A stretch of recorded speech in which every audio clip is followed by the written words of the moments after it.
Hello there everybody, WhatCulture Wrestling's Adam Clery here. Welcome back to another very exciting episode of NXT Ups and Downs. The reason I'm speaking so quickly is because I'm trying to shoot this entire video in the increasingly sporadic gaps I have between this that's happening right outside my flat. That's really annoying.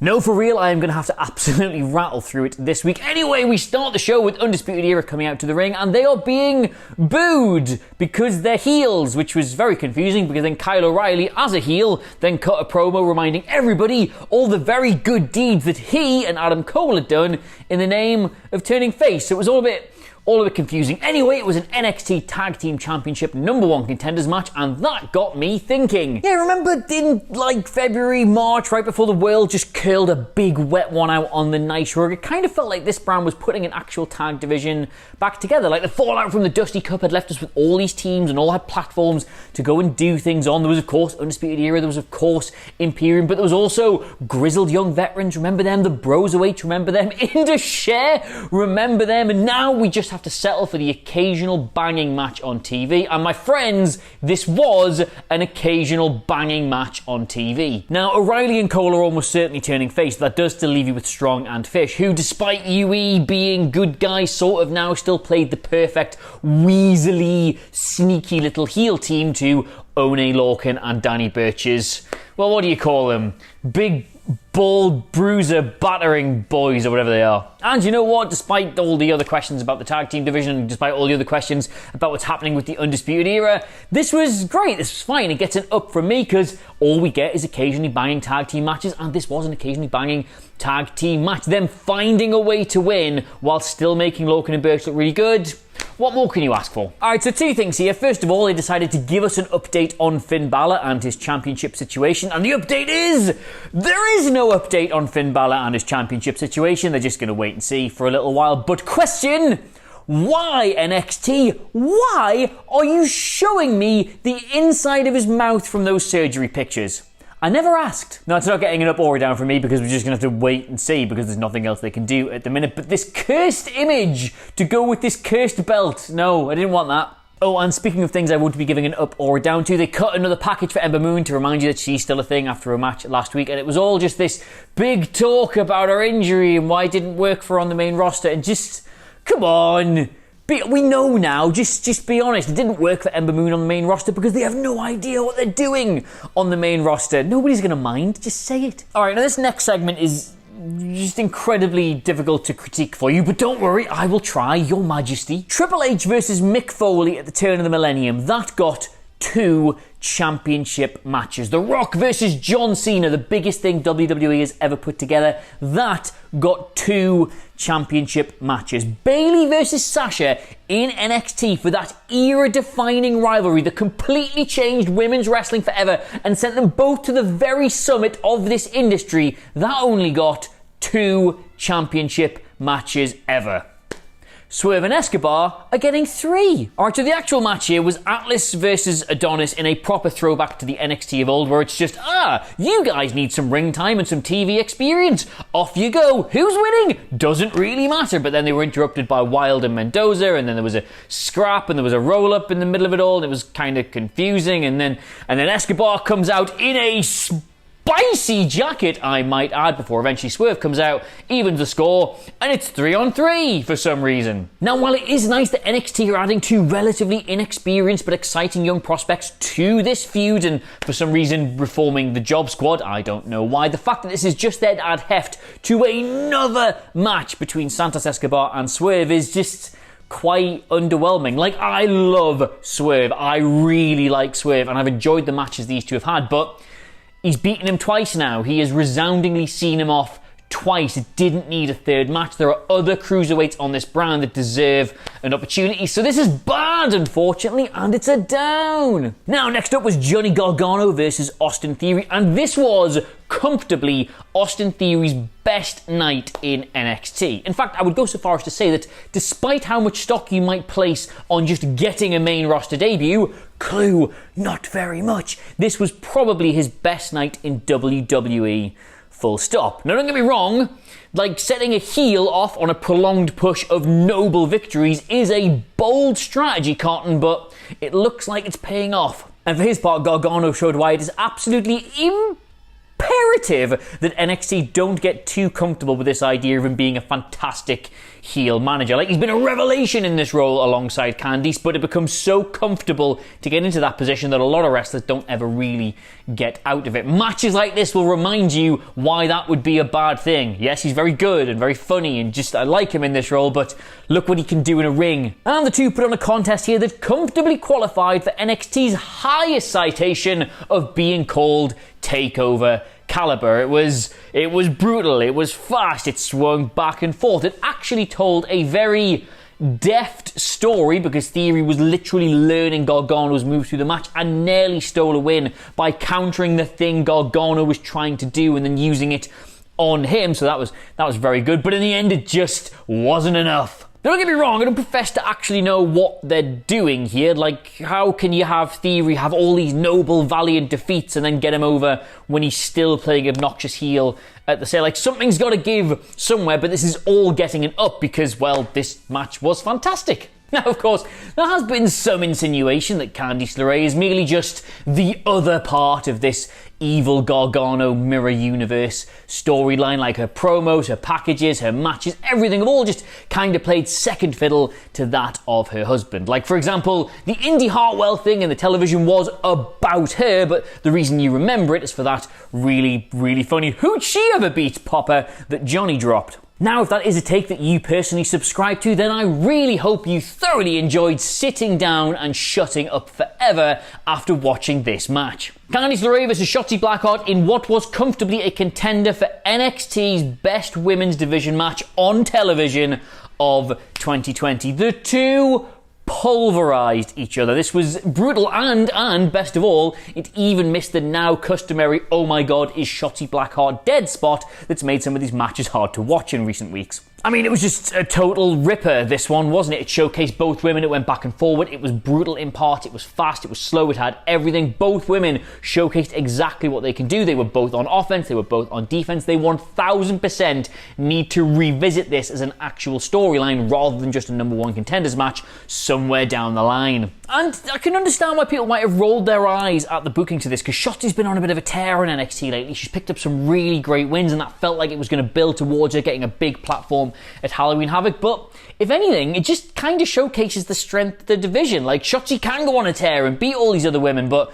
Candice is still there. And yes, it might take some brass knucks and Indy Hartwell, but there you go. Like, she is a worthy opponent at TakeOver. Her versus Io will have a great match, and Shotzi goes on to host the show, and as we later learned in the night, other things, which I will get to. I can't remember if I said that was an up or not, because all I can hear in my head is da-doom, da-doom, da-doom, da-doom, da-doom. So there you go, it's an up. Now, most of you don't know this, but the reason I don't do so many videos on this channel anymore is because I'm actually a pretty big deal behind the scenes here at WhatCulture. I've got one of the keen business minds, as you might call it. So I'm going to let you all in on a little free secret about the art of running a business. So there's this thing called joined up thinking, right? It's a little theory that just goes to say that if you have lots of individual elements and individual people all working towards a common goal, and the best way to do that, the way you'll most likely achieve your goals, is if everybody is thinking the same way. It's called joined up thinking. Just to give you a little example here, let's say you wanted to bring back a talented pro wrestler after an extended absence. You would have one team of people working on the video package that announces they're coming back, then another team of people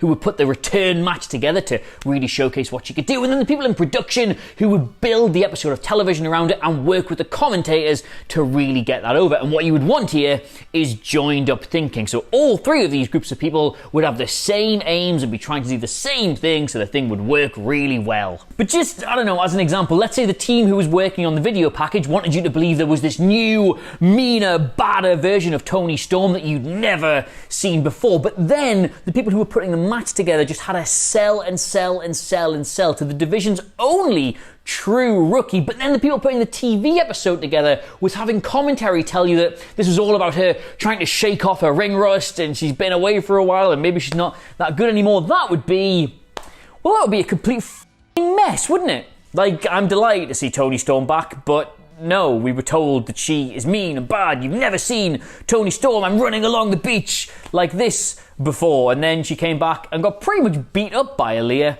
for long parts of this match, while commentary said, oh, she's just not wrestled in a while. She doesn't suck. Honestly, no, bad. Down. All right, Dane versus Drake, and well, this is an up. It's an up. All right, forget Imperium for a second. Forget the entire match here. This was a story about Dane and Drake finally clicking together, even in defeat. Like, yes, they did get roundly beat in this match eventually, and yes, the offense they do together is pretty much just Dane throwing Drake into people, but this finally clicked this week. Their gimmick is now not just two contrasting gimmicks, it is one unified gimmick, and hurrah! Like, come on, they did a hot tag spot! They did 2 hot tag spots! They're a team now! And you know what, as spirited a defeat as this was, they actually look like they gelled together pretty well, because they battered Imperium in parts of this match. It was just that Imperium were a much better team, and once they isolated Drake, they were able to pick up the win, and that was fine. That was like an interesting tag team match with an interesting tag team that's been developed. But then Everrise,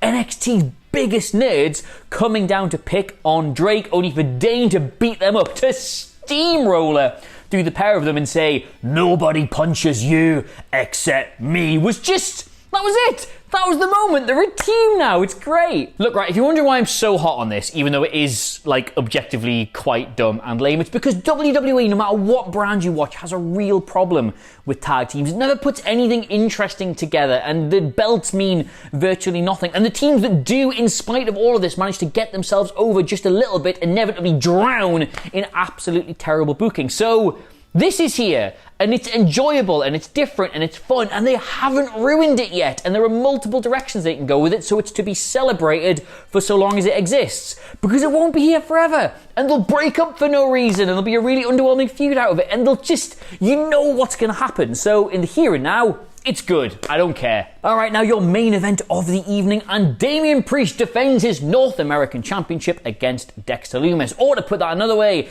NXT's Flavor of the Month from the autumn taking on NXT's Flavor of the Month from the summer. Or to put that another way, the This Man Won't Win You a Ratings War Lads derby. Now, yes, okay, that is a bit cynical of me, and yes, in the context of how good this match was, probably overly so, but if you had told long-term NXT fans that a year into the show's TV run, this would be the main event you were getting, there would have been some questions, let's say. However, I'm going to hold my hands up here, despite all of that, I have said the show's greatest failure over those 12 months is that they have not developed new stars. And if you've got these two who have had genuinely good years and they're in good positions, and one of them's got the North American Championship and the other one's at least fairly interesting, how do you make main event stars out of them beyond simply giving them the odd main event and seeing what they do? So, do you know what? I don't buy these guys as stars for a second, but this is the correct process to go, and the only way you're going to prove me wrong on that is by giving them opportunities. And, I mean, let's face it, the match was really good. Up. Alright, it wasn't really good. It was solid, if unspectacular. Both men showed you why they're quite highly rated by this brand as a whole. And just, like, what more do you want? This is them trying to build stars. I don't know. No, just as an aside here, right? Was this just me? Or does two lads of this size, with those haircuts, wrestling in jeans, have more than a whiff of "did you spill my pint" at some kind of download festival after party? Right, your last thing, and this had to be its own segment because it was too messy to include with the main event. I should, and we all should probably, hate this. Like Grimes getting involved, the screwy finish, Gargano appearing with a chair, Candice just being there for some reason. Oh, Regal's behind us, the dry ice, the hokey visuals, Shotzi Blackheart cutting what might honestly be the worst wrestling promo of all time. Ow! This absolutely sucked, and yet, up.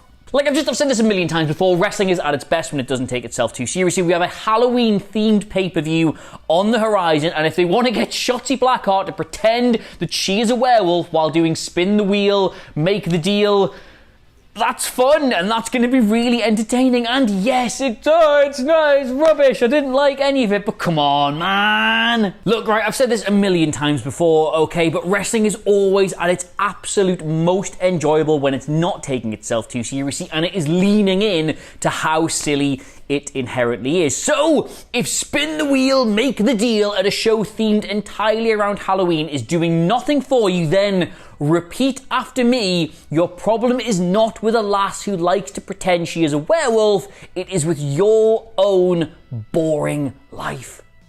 So there you have it. Those are all the ups and downs for this week's episode of NXT. I would do a long, lengthy sign-off, but I do have to go outside and literally garrote a man with his own high-visibility jacket. To everybody asking about how my parents are doing, they're fine. My mum's now cycling and walking and playing golf and just generally kicking ass, and my stepdad's making complete meal of it. All is well in the Clery household again. Let us know what you made of NXT, though, in the comments below. Of course, don't forget to like, share, and subscribe. But in the meantime, thank you so much for watching. I've, of course, been Adam Clery, and I will see you soon. If I haven't gone mad. Bye.